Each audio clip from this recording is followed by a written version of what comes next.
Selamat pagi, salam sejahtera untuk kita semua. Pada pagi hari ini, kita akan mempelajari gaya antar molekul. Sebelum kita belajar, marilah kita berdoa menurut kepercayaan dan agama kita masing-masing. Berdoa mulai. Doa selesai. Apa kabar semua anak-anak?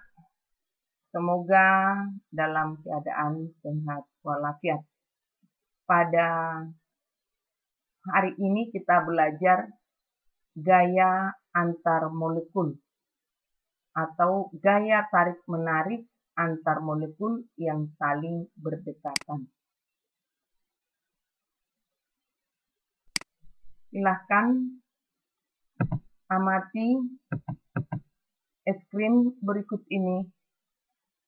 Jika peristiwa eskrim mencair,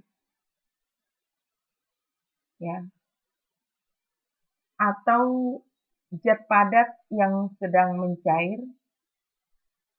mungkin adonan es yang dibekukan kemudian mencair.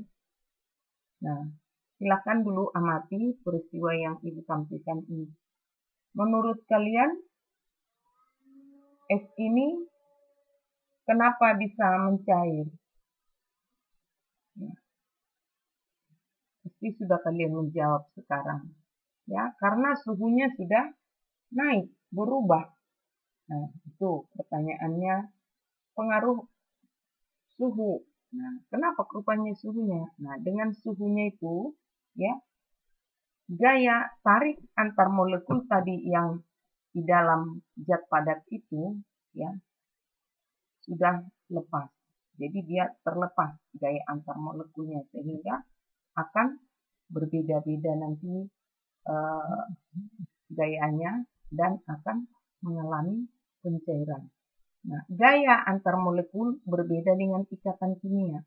Ikatan kimia yang kita pelajari sebelumnya, ikatan ionik, kovalen, dan logam, semuanya adalah ikatan antar atom dalam membentuk molekul.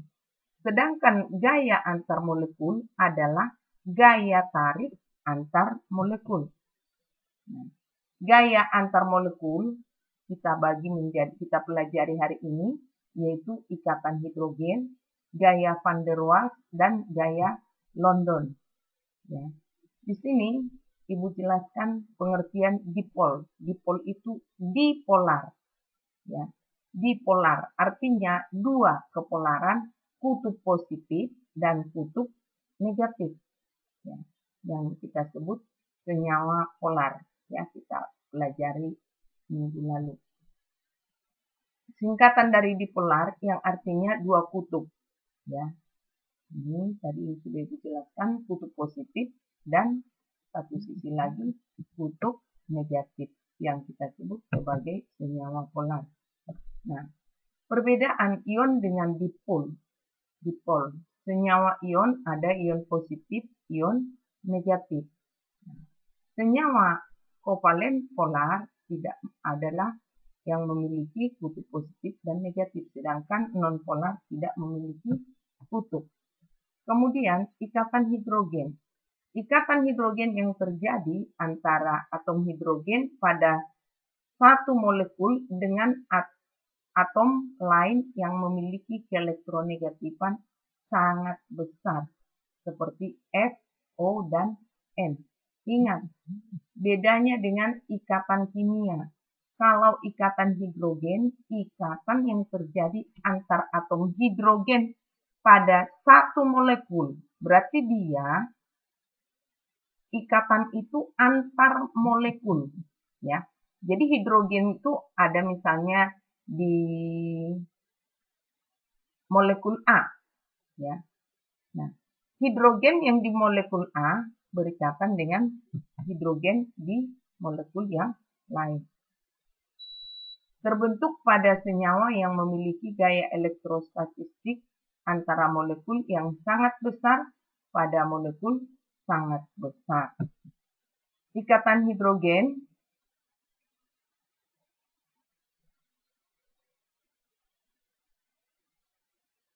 memiliki tadi perbedaan keelektronegatifan dengan H yang besar. Nah, yang paling besar hingga yang terkecil yaitu seperti ini.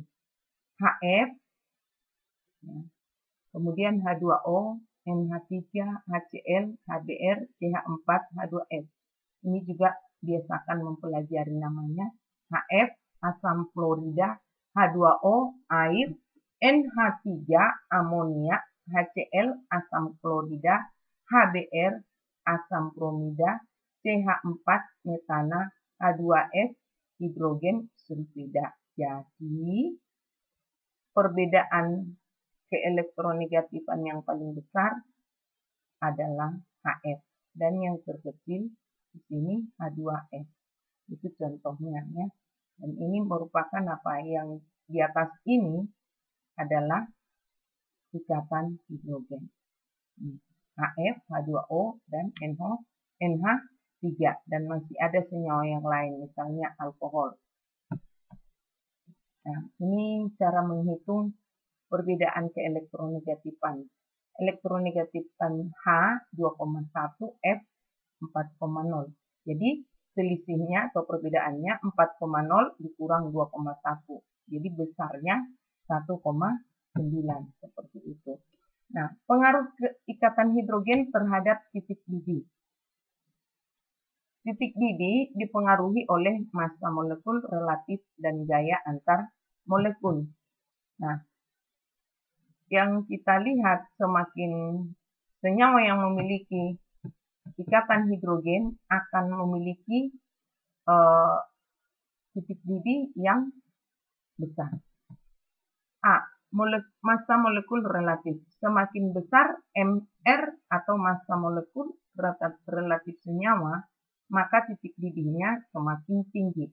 Hal itu terjadi karena adanya proses pemisahan antar molekul, sehingga perubahan wujud dari cair ke gas butuh energi yang besar. Kemudian B. Gaya antar molekul. Semakin kuat gaya antar molekul, titik didihnya juga akan semakin tinggi.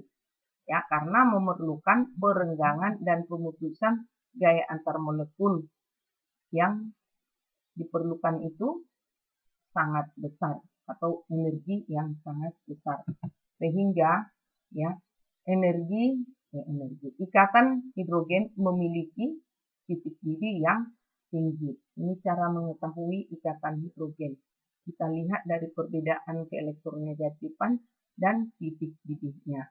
Jadi perbedaan keelektronegatifan yang semakin besar menunjukkan ikatan antar molekul semakin ke atas semakin besar. Ya, ini adalah senyawa asam, ya, halida atau halogen, ya, berikatan dengan H. Ini tadi urutannya. Hubungan MR dengan titik didih. Walaupun MRHF lebih kecil, tapi titik didihnya tinggi, sangat tinggi.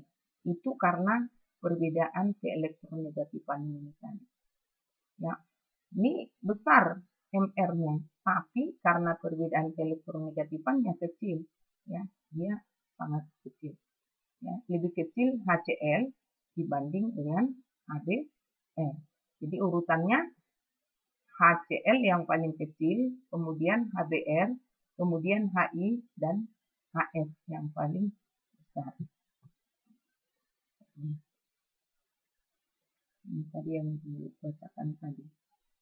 Jadi hidrogen halida atau ikatan antara atom hidrogen dengan unsur golongan halogen, golongan 7A. Jadi di sini.